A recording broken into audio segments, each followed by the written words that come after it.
Jaya Radha Madhava Kunja Bihari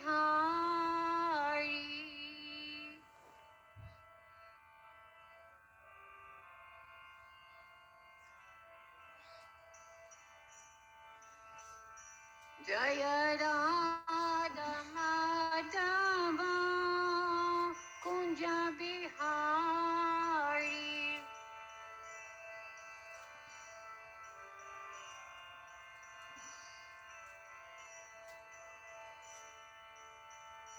Jaya Gopi Janvalabha Girdhari Bolo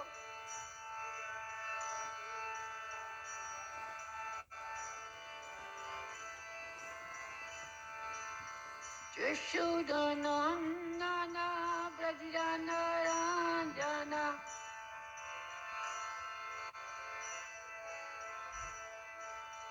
Yashodanandana Brajana Ranjana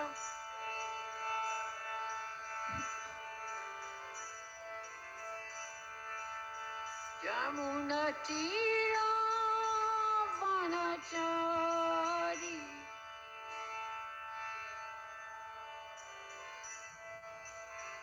Jamuna Tira Vanachari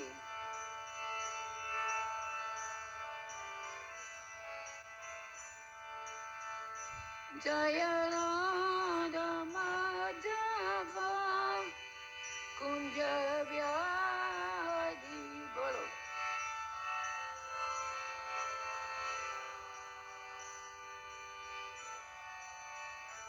Jaya Gopi Janvalabha Girdhari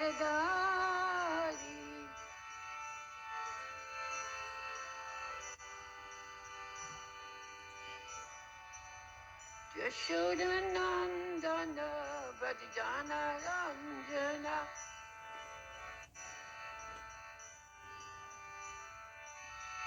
Yashodanandana Brajana Ranjana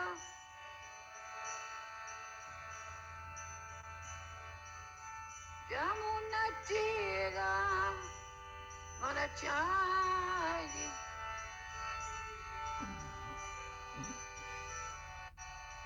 Jamuna Tira Vanachari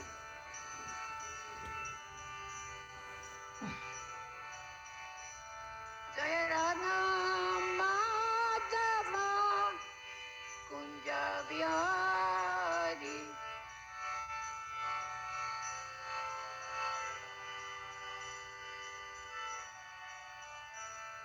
Hare Krishna, Krishna Krishna, Hare Hare, Hare Ram, Ram Ram, Hare Hare.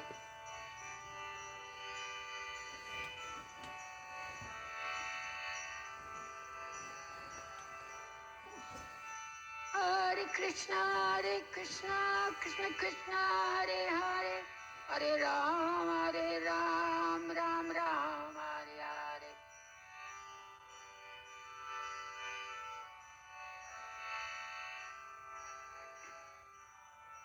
Hare Krishna, Krishna Krishna, Hare Hare, Hare Ram, Ram Ram, Hare Hare.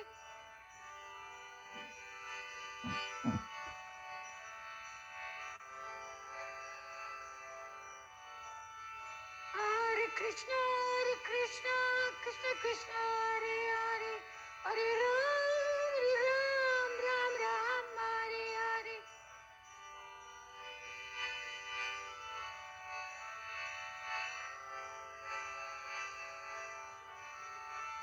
Jaya Prabhupada, Jaya Prabhupada, Jaya Prabhupada, Jaya Prabhupada.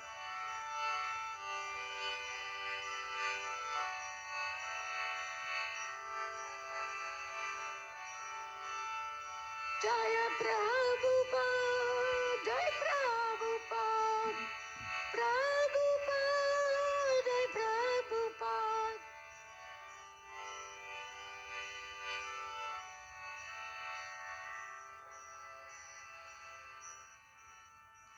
Gurudev, Gurudev, Gurudev, Jaya Jaya Gurudev.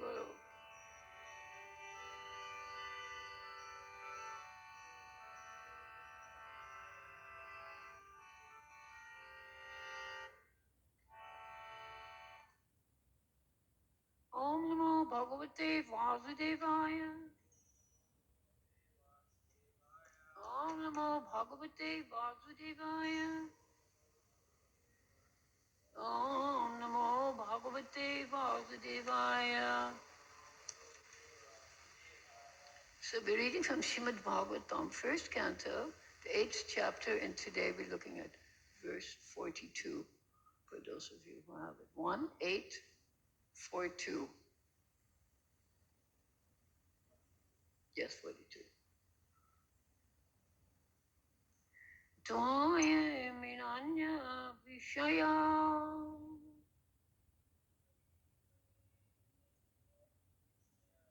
Bhaktir madhupate sakrit Rate mudva hatat adha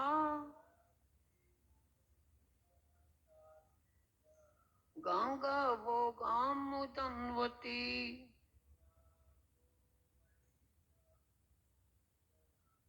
Tvai minanya vishaya Matir madhupate sakrit Ratim udvahatat adha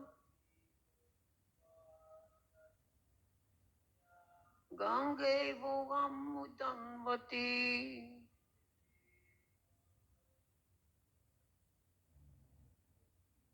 Tvai minanya vishaya Matir madhupate sakrit Rate mudvatat adha Ganga vogamudanvati.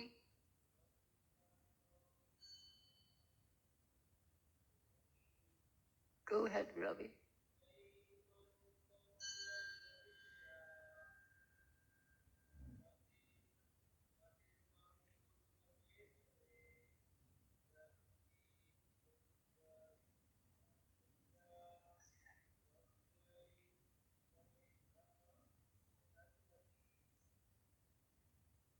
Abhinav, go ahead.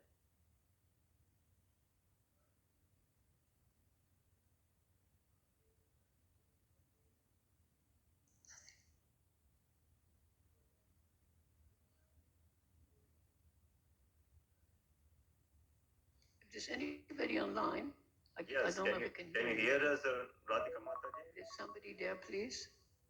Yes, we are there. Can you hear us? Oh, this is Abhin Madhu. Okay, you can hear me. Tvaimenanya vishaya matir madhupate sakrit ratim uddavahatat adha gange vagam udanvati.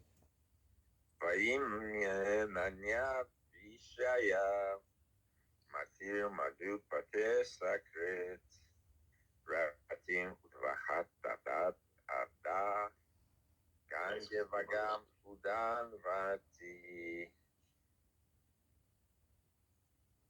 Tvaimenanya vishaya matir madhupate sakrit ratim udva hatad adha gange vagam udanvati.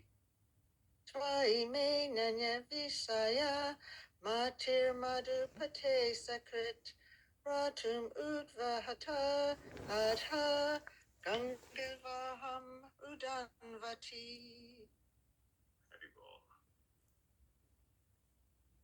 Thank you very much. We'll look at the word for word. Twai, unto you.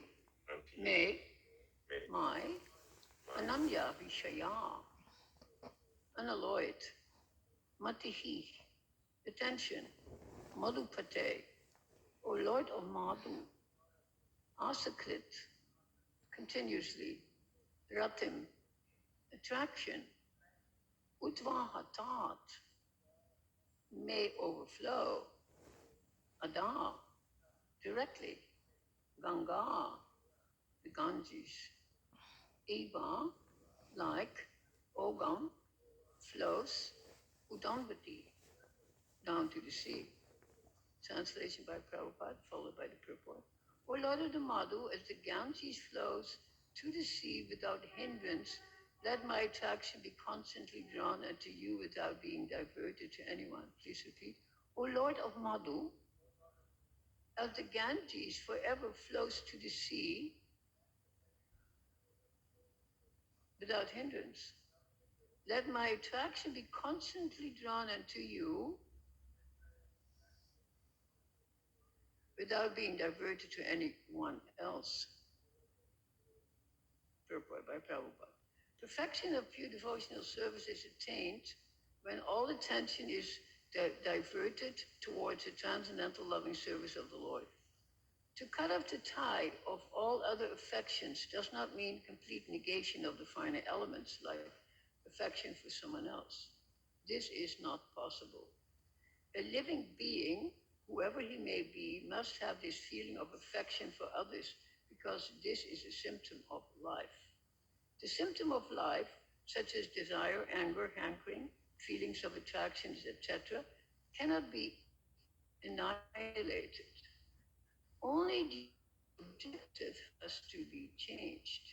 Desire cannot be negated, but in devotional service, the desire is changed only for the service of the Lord in place of desire for sense gratification. The so-called affection for family, society, country, etc., consists of different phases of sense gratification. When this desire is changed for satisfaction of the Lord, it is called devotional service. In the Bhagavad Gita, we can see that Arjuna desired not to fight with his brothers and relations just to satisfy his own personal desires. But when he heard the message of the Lord, Srimad Bhagavad Gita, he changed his decision and served the Lord. And for his doing so, he became a famous devotee of the Lord. For it is declared in all scriptures that Arjuna attained spiritual perfection by devotional service to the Lord in friendship.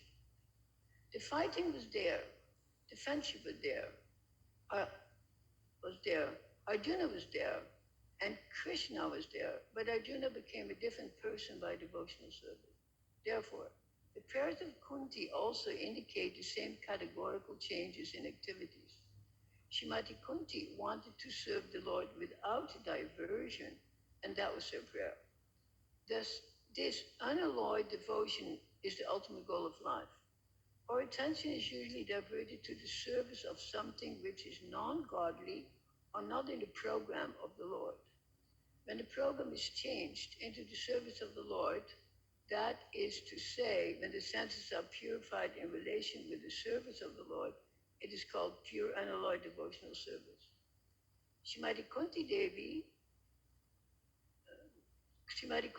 wanted that perfection and prayed for it from the Lord. Her affection for the Pandavas and the Vrishnis is not out of the range of devotional service, because the service of the Lord and the service of the devotees are identical. Sometimes service to the devotee is more valuable than service to the Lord. But here, the affection of Kunti Devi for the Pandavas and Vrishni was due to family relations. This tie of affection in terms of material relations is the relations of Maya, because the relations of the body or the mind are due to the influence of the external energy. Relations of the soul established in relation with the Supreme Soul are factual relations. When Kunti Devi wanted to cut off the family relation, she meant to cut off the relation of the skin. The skin relation is the cause of material bondage, but the relation of the soul is the cause of freedom. This relation of the soul to the soul can be established by the via medium of the relation with the super soul. Seeing in the darkness is not seeing, but seeing by the light of the sun means to see the sun and everything else which was unseen in the darkness. That is the way of devotional service. We'll read the verse again. Twaime Nanya Vishya Matir Madhu Te Sakrit Ratim Udva Hatat Adha Gangavogam Udam Bati, a lot of Madhu. As the Ganges flows to the sea without hindrance, let my attraction be constantly drawn unto you without being diverted to anyone else. Om Gyana Timaram Vishna Gyanandina Shilakaya Chakshirumilitam Denam Tasmai Shri Guruve Namaha. So this verse is the, you can say, the penultimate to the prayers of Queen Kunti. It's the second to last. The next verse, 43, is the last, and then 44 is Sutta Goswami is saying this is what Queen Kunti is saying. As you know, the Srimad Bhagwatam is a story within a story within a story. There's sometimes a dozen stories piled up. So it's very difficult to understand sometimes who is speaking when and where, and also why. When, where, why, and how. So the few verses by Queen Kunti, I think there's 24 verses according to the Srimad Bhagwatam. Of course, she didn't speak in terms of verses. She didn't number her sentiments. But the way we are looking at it, it's very much directed toward a Krishna with awe and reverence. You can see that. Her mood is awe and reverence. It's very different from, let's say, the Vrindavan mood. Vrindavan mood is play. Like our altar, everything here is in mood of awe of reverence. It's not play. That's why the deity looks at you. If it was intimate, the deity should look at each other, not look at an audience. So this mood is all reverence, and there are different indications. Oh no, I have somebody. Please turn off the thing. Somebody has to turn off their machine. Yeah, I have an F. I cannot speak. Yeah, turn it off. But turn it down. So to analyze this verse is very interesting because, as you know, I often do it from a literary point of view because the literary point of view is generally, of course, with spiritual intention. It's generally the most subtle. Most devotees, when they give classes, they discuss not the literary point, but they discuss the narrative, what happened, who did what, when, and how, and to understand it with different background notes. So this is like a little bit like the plot, what you call the plot in English, and a revelation of the character description. So when you're looking at a novel, the first thing you might consider is the plot, what happens. And then you might look at who is making what happen, the actors. So the character. And at the end of your analysis is what is the theme of this story? What is the meaning? Why did I study this? What is the theme? What I get out of it? So this is the same with us. We try to understand what is the meaning of this verse in the setting. So it's very interesting that she uses this analogy here of the Ganga. She said, just as the Ganga flows towards the sea without interruption, let my attention be flowing to you without interruption. So when you're looking at that metaphor, it's very interesting because it's not so easy that the Ganga flew from all the way up in the Himalayas to somewhere near Calcutta in the sea. What's the name of the sea? The sea. Okay, so into the sea. It's a 1,600-mile journey, and how it began. So this tells you a little bit about how the journey back home, back to Godhead, if you wish, that is outlined here, is not very easy. It's very challenging. It's the most challenging. So if you're looking at the metaphor again of the Ganga, it comes out of ice. The water bursts out of ice. The ice is flying. the, everything is, the stones are flying. The water is, I think, 44 degrees zero, cold water, and it's completely ferocious. I was reading a little article on it today, and it's saying it's actually, namaste, good to see you. It's overwhelming, the beginning of the Ganga. We can think of the Ganga in three ways. The beginning at Gangotri, it's flowing through Prayag, and it's entering into near Calcutta. So when it comes towards Calcutta, it's like a delta, and it generally branches out into different branches, just like we have the Fraser.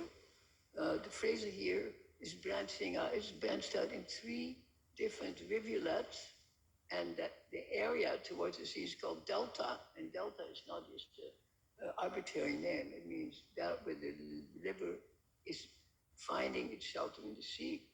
So devotional service then is like this. It bursts forth often out of desperation. You can see, like what makes us change our way in life? Generally, it means that we had like a dream or a nightmare, or somebody spoke to us, but something happened to make us turn the light around. We're not going to turn it around because generally we are asleep. We just go until we're falling over a stick or a rock, or somebody died, or something happened. So something happens. So with Green Kunti, what happens is that virtually her sons are still there, but her grandchildren are killed. There's how many people died in Battle of Kurukshetra? I don't know, 13 million?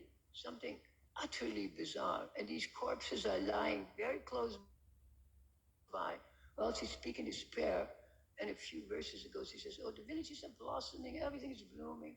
And I was pointing out, I asked my audience, how is that? And virtually everybody was made a widow in that area. Everybody's crying. All the children are made orphans. It's the most incredible war ever performed in history. It's not my favorite, as you know. So, but how to understand this is that when things collapse, then we often take shelter of the divinity. And that divinity is not just the God that is, let's say, revealed in the Vedas or the Upanishads, particularly not in the Vedas, because the Vedas has so much ritual, etc., and punya, activities for punya, but it's primarily revealed by the Lord in the heart, by the Super Soul. Super Soul speaks to us, and Prabhupada also mentions that, the Super Soul. So it's the Super Soul that gives an indication of what is right, what is wrong, what is desirable, what is not desirable. So we have an idea that is, we have an idea that is given by scripture, and that idea is confirmed logically, and it is experienced intuitively. Do you see what I'm saying? Experienced intuitively, confirmed logically, and understood from Shastra itself. Because there's so many Shastras, I often ask my students, I said, you're supposed to read Shastra, which Shastra? There's tens of thousands of Shastras. Every denomination splits. Prabhupada comes from Gaudiya Math. Gaudiya Math itself splits in two. Prabhupada joins one of the groups, and then later on he doesn't join that group. He goes to America, of course, but once upon a time he sits with his godbrothers from Navadvip. He sits on the same Vyasa-san, very beautiful, they're sitting together. But in the end, they did not necessarily see eye to eye, because the saying used to be, only a dog crosses the ocean. Like, Prabhupada, you went to the West, but only dogs cross. It's a very, and of course, that it doesn't make sense, because Gaudiya Math itself had a establishment in London. I'm sure you know that. It still has the same temple in London. So to understand how Super Soul is revealing himself to us as to what to do. And how does Super Soul reveal himself? Only if we are able to turn in that direction. If we cannot turn in that direction, it says generally we are covered with koshas or kanchikas or different types of, but it's called different types called Maya. And the greatest obstruction to us understanding who we really are is the first obstruction of the body. What is it called? What is food called in Hindi or Sanskrit food? Yeah, Anna. So this is Anamaya. So the physical body is the first obstruction to not understanding who am I am. That's why she says, let my attachment to my family members disappear. So she had attachment to the Pandavas because that's the family she married into, and to the Vrishnis, the family she came from. So blood family, and then of course married family and children, etc. And Prabhupada refers to it here as skin.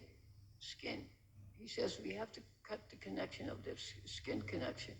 Of course, reminds me of when we first came to the movement. There was a statement that I must say, I didn't appreciate it much, but it's called skin disease. Prabhupada says, we suffer from skin disease. Touching is not good. This is not good. This is not good. But Prabhupada meant it, of course, in terms of when we're attached to items that are conceived by the material senses, this is not good. This is why it says in the end of the purport, the senses have to turn inward, from outside seeing objects to inward, where you actually don't see objects. What is the opposite of an object? Subject, exactly. So inwardly you see the subject, and that is the divine, all the divinity. Krishna and his family, Goloka Vrindavan, this is turning inward. And these are all spiritual tattvas. There's a beautiful verse. It goes, let me see the first time. It says, Shri Vrindavanam Tattvam Astu Ride Me. What do you think that means? Vrindavan Tattvam Astu, let it be. Ride Me, let it enter my heart. Let the elements of Vrindavan, let that Vrindavan element enter into my heart. Why? Because it says, Maha Madura. It's the highest sweet thing is Vrindavan Tattvam. So these Tattvam dams are Prabhupada references them here in terms of desire for sense gratification. Here he calls it, Prabhupada mentions desire, anger, hankering, and feeling of attraction, etc. So this is part of what you call the school of Navaras. You are all familiar with Navaras. You're from India. Navaras means the theater. And in the classic Indian theater, there's 9 basic emotions that are being expressed, Navaras. And anger is one of them. Just like if you have a novel, you're reading a novel and nobody gets ever angry and nobody questions and nobody gets upset. There is no story. To have a story, a kahani, you need friction. So friction is the first item in this world. There's friction. Just look how we were born. I mean, if that isn't friction, it's inconceivable how actually a child can be born from the womb. Isn't that amazing? No wonder it's very, I gave birth to 2 children. No wonder it's a very painful event. It's like, I wasn't anticipating how ghastly it was. I was appalled. Anyhow, I couldn't believe it. I didn't know it was so painful. So that is, type of friction one body to be born from another body. You see, it's incredible. So that itself is a major obscurification. Come to we identify with the body. We say, I'm tired. I say, my throat is itchy. We have all kinds of feelings. So anger is there, greed is there, lust is there, attraction, and also peace is there. All the different elements are there. And Prabhupada says they cannot be given up because he says they are symptoms of life. So they're symptoms of, you can say symptoms of living. I use the gerund form of the verb because living means continually going on. Because even when you die, you feel that you're dying. You see what I mean? Life is ending, but you feel like you're dying. You can tell that life is leaving. So, so this cannot be given up, but it has to be turned around from the lower vision, which is, you can say, samsara, to the higher vision, and I use the word nirvana with a short an, not nirvana, no, but nirvana means free from obstacles. So samsara is where all the obstacles clump together. Nirvana is where all the obstacles disappear. Nir, not van, you see. So this is, of course, these are impersonal terms, but it means basically that we're going from material entanglement in matter to a spiritual, you can say, release in spirit. And we call that release, of course. We call it moksha, mukti, or whatever. So, but release is the first thing. Just like when you're born, unless you're released from the womb, you can't act out you're part of a child, then you can move, you can do. So in the womb, you're completely, 9 months, you're all in one place. So, so when we begin to realize who we are, then we can begin to turn the light around 180 degrees. So why do I say 180 degrees and not 90? Any idea? Like I'm looking at this, and I say to turn the light around 180 degrees. What is the difference between 90 and 180? Exactly. See, 90 you're rising up. First you rise up, and then you're coming on a new platform. So it's very important to understand there's a parallel. If you think there's no parallel between this world and, let's say, the spiritual world, that is complete illusion. Just like this morning when I walked in and I saw quite a strong shadow of myself. When I move, the shadow moves. The shadow is not independent. If you think the shadow, we meet at the feet. So it's so obvious that shadow, what do you call it? Chaya in Hindi, chaya. That's where the word shadow comes from. This chaya, it comes from an object, and it can only. What is the requirement if you want shadow besides an object? What else do you need? You need light, and that is the whole point. You need light. So you have light, you have an object, you have a shadow, and then you need also direction. Because if the sun is right above you, where's your shadow? Your shadow is sinking at your feet. There's no elongated shadow. So like in the middle of the planet, the shadows are different depending on the time of day. But at 12 noon, there's virtually no shadow, you see. So depending where you are, you can see the relation between matter and spirit. And this is the whole point of all of these teachings, is to teach us. Like Prabhupada points out in the beginning, Arjuna in the battle of Kurukshetra, before the battle, he didn't want to fight. He wanted to adhere to his friends and relatives, but Krishna convinced him. But who did Krishna not convince? He convinced Arjuna. Who did he not convince to fight? Yeah, that's another one. Stay a little closer to home. One of my favorite persons. Krishna's brother. He says, I'm not fighting. And he went on pilgrimage. I always make a joke. I'm going with Balaram on pilgrimage. People can do what you want, but teach Nanda. So isn't that beautiful? We don't say, oh, Balaram, how come you didn't support his brother? He supported both sides and he followed that. This is why also, when you look at the different teachings, there are teachings all for different levels, just like somebody mentioned again yesterday online. Gita is elementary and it's introductory and so on. And it's both elementary and introductory, but it's also very, very high. You have to read between the lines, you see. But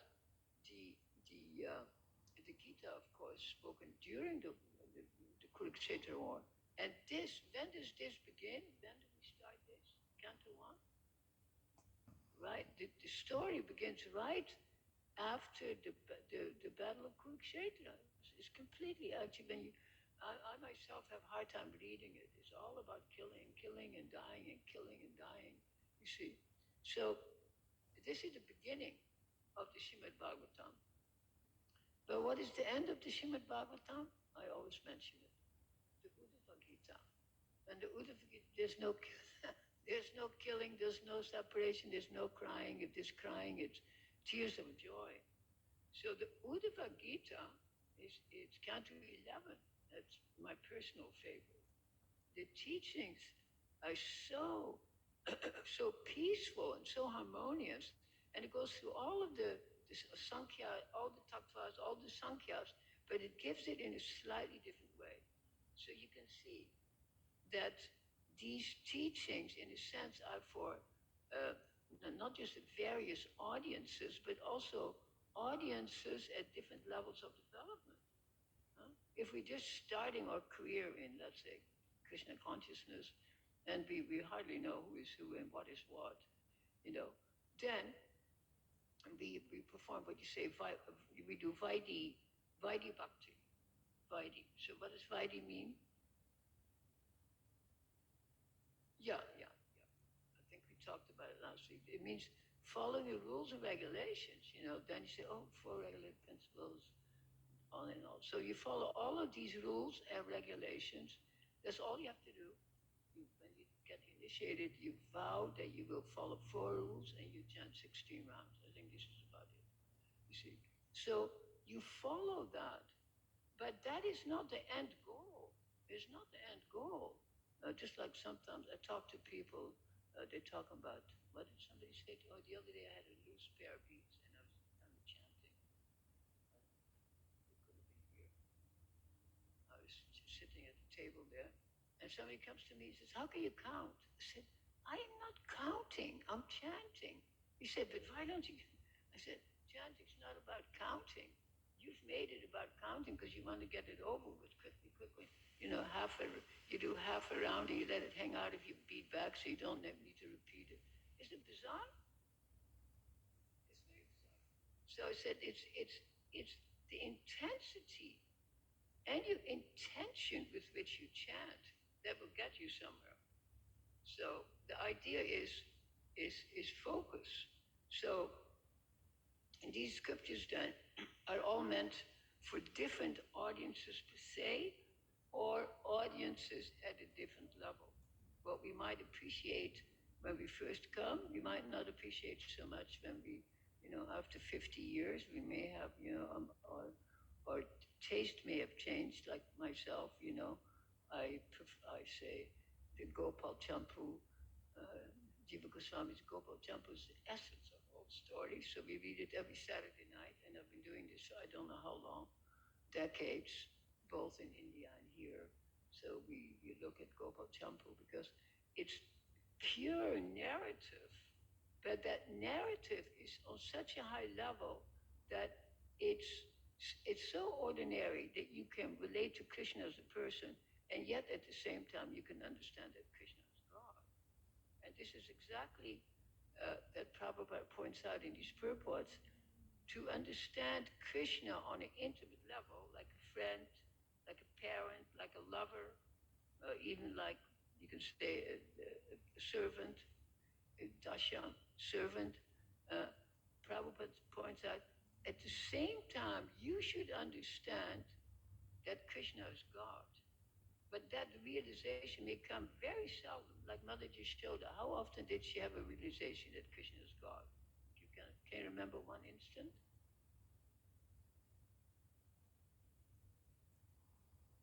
Yeah, when Balaram said, hey, Chotabai ate dirt, and he said, no.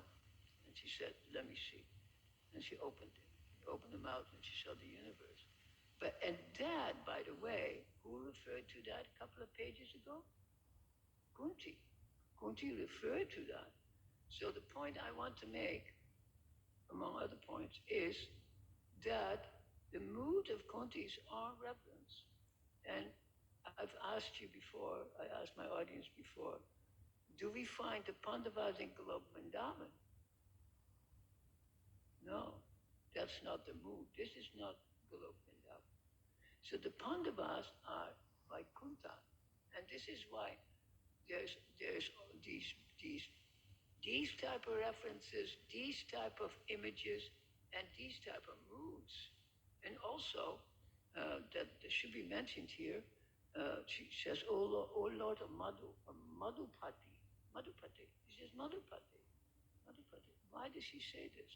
She says that, and that word Madhu or Madhusudana comes in the Gita at least 5 times. So, what does it mean?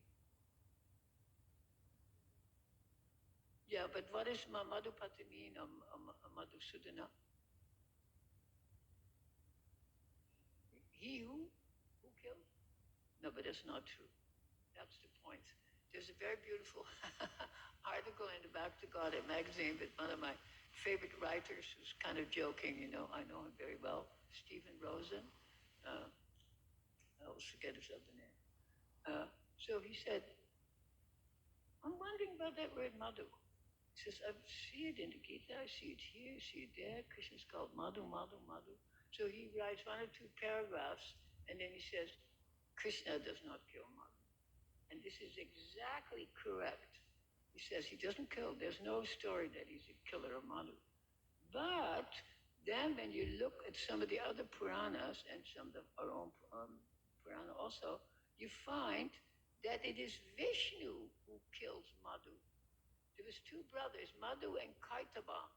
Madhu means soft. It says they were both born from wax in the ear. And one, wax can be soft or hard. And one was called Madhu, born in soft wax, and the other Kaitaba. So these were killed. I don't know the whole story. But these were killed by Vishnu.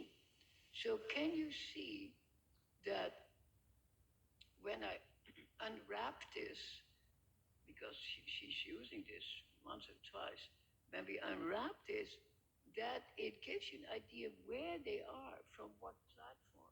So she is speaking from the mood of awe and reverence. It's very important to understand this, so we don't think it's all one and everybody's a gopi in Vrindavan or Sakhi or whatever you want to call it. No. So this is very important. All these different platforms are available for all the devotees. You see, we're all in different moods. We're all in different platforms. We may not know, of course. Who knows their Siddha Swarup? Who knows their Swarup? Virtually nobody. So, of course, in the old days, there used to be some gurus. They would give you Siddha Swarup. They would look at you, and you pay them 100 rupees, 200 rupees, and they give you your Siddha Swarup to say, this is how you are in the spiritual world. You're this kind of gopi. This is what you do. These are your eightfold pastimes every day. The day is divided in 8 portions. Like right now, what time is it? 8:50. Okay, perfect. 8:50. So Krishna has already left the gate of where he lives in the little village. He's already left the gate and he's on the way to the forest. You see, so you can meditate all day. What is Krishna doing? Oh, he's having his lunch. What is he doing in the afternoon? Oh, he's at Radha Kund. He plays chess and he flirts with the gopis. Oh, what is he doing at 3:30? He gathers all the cows together. And he comes around 4. What happens at 4? He's covered in dust, walks into the village. All the ladies are looking through, slated window looking at him, and they're seeing him. They're not allowed to be seen. I saw a building yesterday. It had something like 5,000 mansions. I forget where it is in India, but it has all these windows that meant for women to look at male figures, because women are not, you're not supposed to. What is it called when you have separation between men and women? Yeah, parda. And parda means curtain. So even in Krishna's time, parda was observed. It says when the women even listened to stories at nighttime or in the morning, the women would sit behind a curtain, Mother Yashoda and all the gopis, and the men would sit, more prominently. And anybody who objects to that, like sometimes some women, the other day there was a ceremony here. I was telling you, there's a bathing ceremony, and there was 4 or 5 pujari men, and one lady objected. She said, "Why there's no women?" I said, "Well, generally the women are not the pujaris." You see what I mean? Prabhupada allowed it in the West, but and also minimally.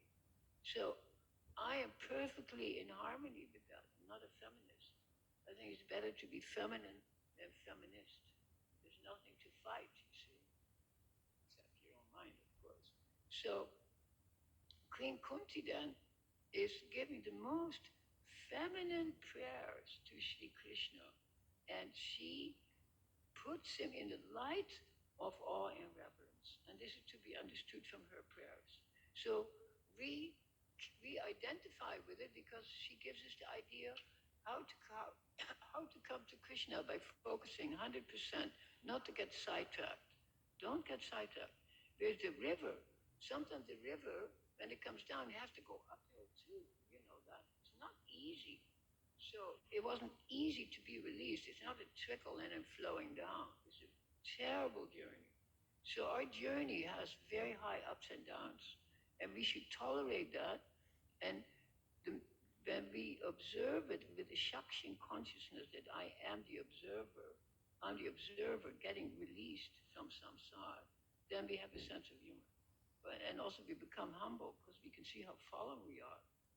But we don't just say, I'm so fallen, because you know what Prabhupada said when one disciple said, "Oh, Prabhupada, I'm so fallen." What does Prabhupada say?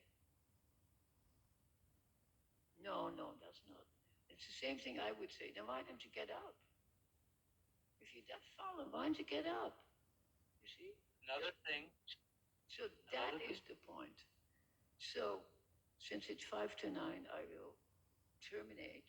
But it's a very beautiful verse, the penultimate verse, only one more. And there's so much we can learn from that, especially in the mood of awe and reverence. So Om Tat Sat, may we all be delighted by that. If there's any questions or comments, please feel free. First in my audience, then online.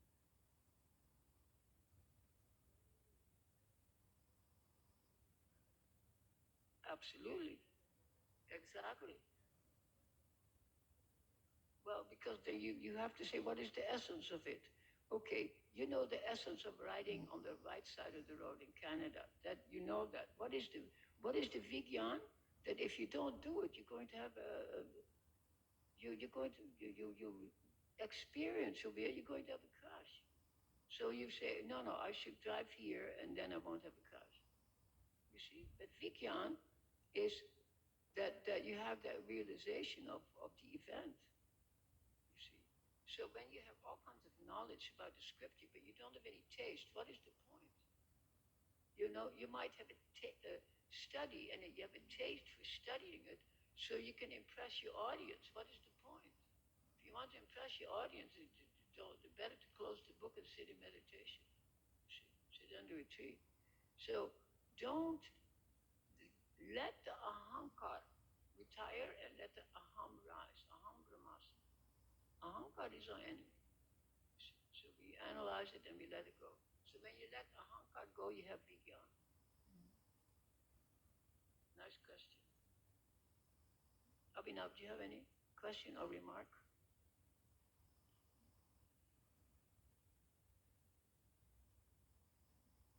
That's good. And Maya with the long I suppose, like Maya, illusion. Mm-hmm.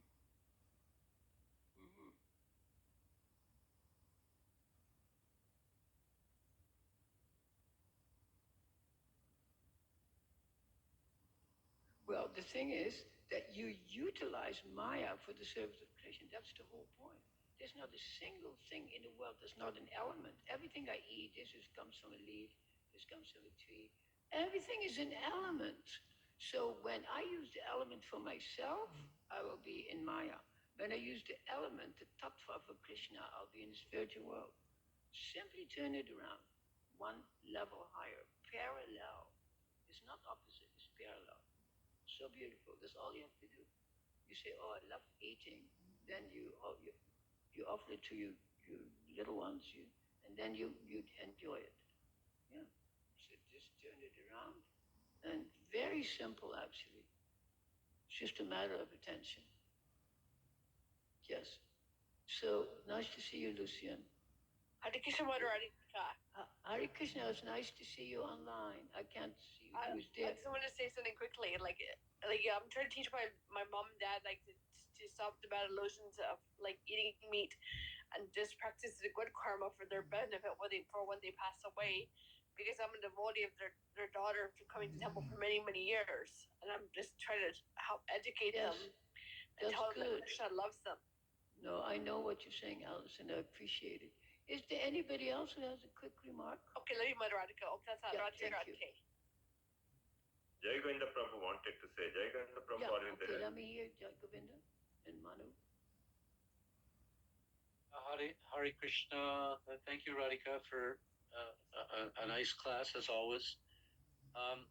Just when you were making that last point about when that devotee said, I'm the most fallen. Another time Srila Prabhupada responded when a devotee said, oh, Srila Prabhupada, I'm the most fallen. And Srila Prabhupada responded with, you're not the most anything. Yes. That's true. We've heard it many times. So that's also, Prabhupada has a beautiful sense of humor.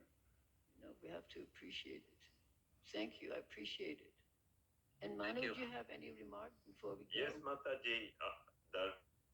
I was 1.66 billion people got killed in Kurukshetra war. See, there you go. It's unimaginable. So it was, everybody's crying at that time, okay? Everybody's a widow and everybody's orphaned. And Krishna leaves. He goes to Dwarka. Can you see? He leaves that scene. He goes to South India. So it's very, that's why many scholars say it's a metaphor. They say it never happened. Otherwise, where's all the evidence? But we are, of course, it happened. So we turn our back away from this type of we like to settle things in a more amicable way. Shantara, shanti, shanti, shanti. More simple. I have a question, Mataji. Yes, go.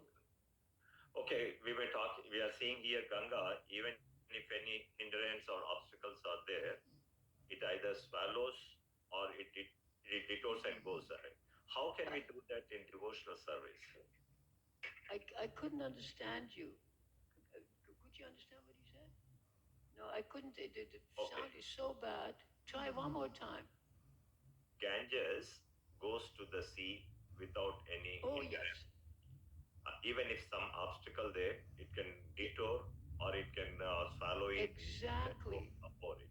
How can we do that in devotional service? How can we do that? That is the whole point. One of Prabhupada's godbrothers had a beautiful phrase that I often quote. It's a zigzag way to Krishna. You come to an impasse, you turn around. You come to another impasse. So you're going the zigzag way. It's 10 times as long as direct, maybe 100 times. So every time there's an obstacle, then we see this as a kind of mercy to open up our eye. I can speak from my own experience that obstacles are opportunities to open your eyes and turn inward instead of outward. So see it as an opportunity for enlightenment. Thank you. Wonderful answer. Thank you. And now coming to the Pandavas, you are telling that they have not gone to Goloka, but they have gone to Vaikuntha. And we Krishnaites, we also worship Krishna in and reverence. So then there's no chance we'll be going to Goloka? Exactly.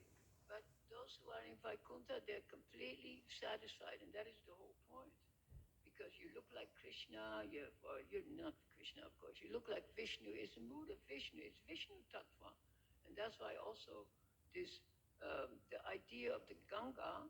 You've seen there's a goddess riding a makara, a dolphin. You see, it's all in the mood of kind of hero or heroine worship, and that is the mood of of of that region. Whereas Vrindavan is very intimate, maybe you're washing dishes for Krishna or you're gathering cow dung, you see.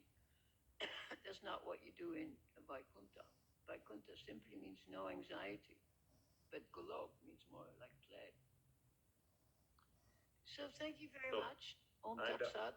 No, wait. Ananta Acharya has got something to say. Ananta, go ahead, Prabhu. Hare Krishna Mataji, thank you for wonderful class. I just wanted to ask, like, in terms of Navada Bhakti, when we discuss Shravanam, Kirtanam, Vishnu Smaranam, Pasyanam, so in that, the example of Sakyam is normally referred to as Arjuna. So, does that, I just wanted to know whether, like, the Sakyam is again the mood of friendship, so Arjuna, does it come? I can't understand anything you're saying, but if you talk about the Rasa of Arjuna, like Prabhupada pointed out, he became a friend. His mood is friend, but it's friendship, not in Brajdan. You see what I mean? It's a very interesting thing. We can talk about that more at another time. Also, when I see face to face, then I can hear exactly what you're saying. Sure, Mataji. Yeah, Thank you. So thank you very much. Om Tat Sat.